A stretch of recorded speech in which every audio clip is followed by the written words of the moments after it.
اور ایک بات ذہن میں رکھیے گا، اب یمن نے بھی جو اٹیک کرنا ہے وہ بھی بڑے خطرناک ہے۔ ایران کے پاس دنیا کے بہترین انجینئرز لوگ ہیں۔ ایران نے اب اس دفعہ قطر پر جو اٹیک کیا تھا وہ انہوں نے بتایا تھا کہ ہم کیا کر سکتے ہیں۔ اب کی دفعہ وہ جو اٹیک کریں گے وہ ساری جگہوں پر تباہ کر دیں گے۔ امریکہ کی پوزیشن کمزور ہے، دیکھیے تاریخ میں سب سے کمزور اس وقت امریکہ ہو چکا ہے۔ نیوکلیئر فیسلٹیز اس نے تباہ کرنے کی بات کی تو وہ تباہ نہیں ہوئی۔ اب اسرائیل اس کو کہہ رہا ہے کہ بھائی تم نے تباہ نہیں کی، میں نے دوبارہ اٹیک کرا، یہ بھی ان کی آلریڈی آپ کو پتا ہے کمزور ہے۔ ایران جو حملہ کرے گا اس دفعہ اسرائیل پر اور امریکہ پر، یہ بڑا تباہ کن ہوگا کیونکہ فائنل لڑائی ہے۔ تو لہٰذا اب ذہن میں رکھیے گا، اب جو کروز میزائل اب ان کا ایئر کرافٹ کیریئر وہ سارے کے سارے اب ہٹ ہوں گے۔ سو لہٰذا بڑی تعداد کے اندر ان کی جو فوج ہے یورپ کے اندر بکھری پڑی ہے، آپ اس کو ایمرجنسی میں نہیں منگوا سکتے کیونکہ اب اس کے بعد اگلا نشانہ یورپ میں ہوگا اور ڈونلڈ ٹرمپ کو پتہ چل جائے گا کہ 50 دن کا انہوں نے جو برٹن کو ٹائم دیا ہے، اس کے بعد وہاں پر بڑی بری طرح جا کر ہٹ کریں گے۔ سو لہٰذا آپ دیکھ لیں اسرائیل ابھی تک تو اپنے قیدیوں کو تو چھڑا نہیں سکا، وہ ایران اس کا کیا اشر کرے گا بعد میں وہ آپ اچھی طرح سمجھتے ہیں۔ بہرحال اس وقت اسرائیل کا وجود برقرار رکھنا مشکل ہو جائے گا جو صورتحال اس وقت چل رہی ہے۔ اب آپ سوچ لیں اب یہ جنگ اس دفعہ شروع ہوئی تو یہ رکے گی نہیں، یہ ایسا نہیں ہوگا کہ سارے چپ کر کے بیٹھ دیں گے۔ ایران نے پورا فیصلہ کر لیا ہے، پورا ورلڈ سے متاثر ہونے جا رہا ہے، اور یہ بھی پاسبلٹی ہے کہ امریکہ کے اندر لوگ نکل آئے سڑکوں پر۔ اب وہ بہت تنگ آ چکے ہیں ڈونلڈ ٹرمپ سے، اس کی پالیسی سے، اس کی حرکتوں سے۔ اور آپ سوچیں سی آئی اے کے تو بہت سارے لوگ کہہ رہے ہیں جو ایکس ہیں، ظاہر سی بات ہے کرنٹ تو بات نہیں کر سکتے کہ اس کی مینٹل ہیلتھ بہت زیادہ خراب ہو چکی ہے، ورنہ اس طرح کے عجیب و غریب فیصلے اور حرکتیں کر رہا ہے۔ بہرحال ایک بات تو آپ اچھی طرح سمجھ رہے کہ جس لڑائی کو ہم لوگوں نے دیکھا تھا وہ لڑائی اب پیک پر جانے والی ہے۔ یہ لڑائی نہیں رکے گی، نہ اس لڑائی نے رکنا تھا نہ اس لڑائی نے رکنا ہے۔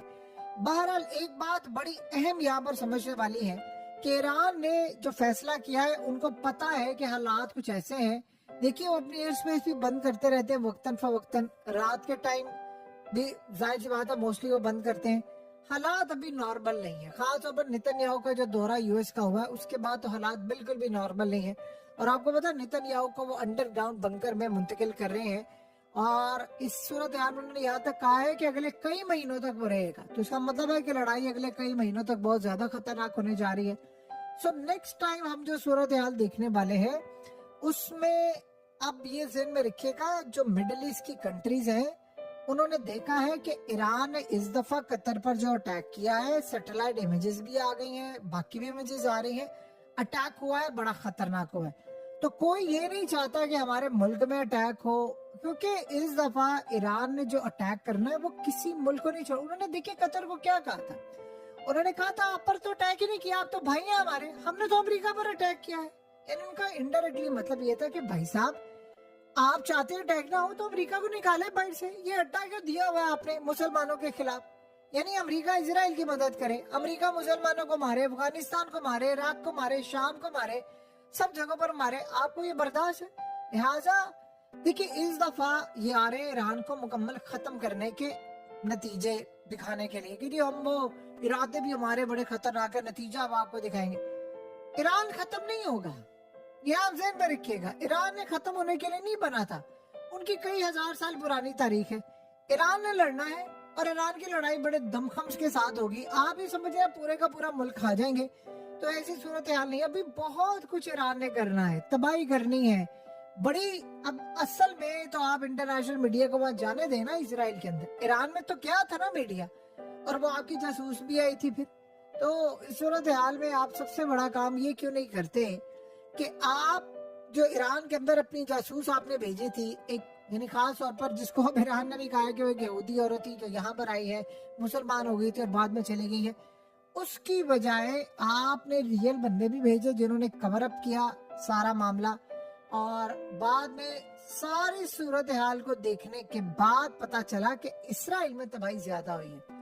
آپ لوگ اگر غور کریں تو ایران میں لوگ شاید زیادہ مرے ہوں گے کیونکہ سویلین ہے، لیکن آپ ملٹری حوالے سے دیکھیں تو اسرائیل کا زیادہ نقصان ہوا، اور اس نے دنیا کو بتایا بھی نہیں ہے۔ تو امریکہ کی خالی تباہی نہیں ہوگی، اسرائیل کی بھی تباہی ہوگی، کیونکہ اس دفعہ یہ معاملہ رشیا تک بھی جا رہا ہے، چائنا تک بھی جا رہا ہے، پاکستان تک بھی جا رہا ہے۔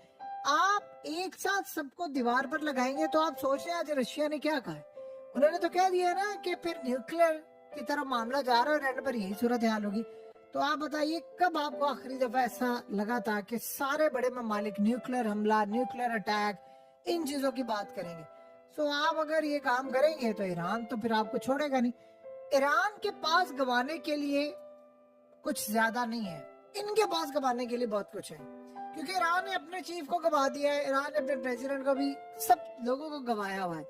ایک ان کے پاس لیڈر ہے، اگر وہ دنیا سے چلا جاتا ہے تو اس کے بعد ایران قائم رہے گا. ایران نے آپ کو تباہ کرنا ہے اور آپ تباہ ہو جائیں گے، کسی غلط فہمی میں نہ رہیے.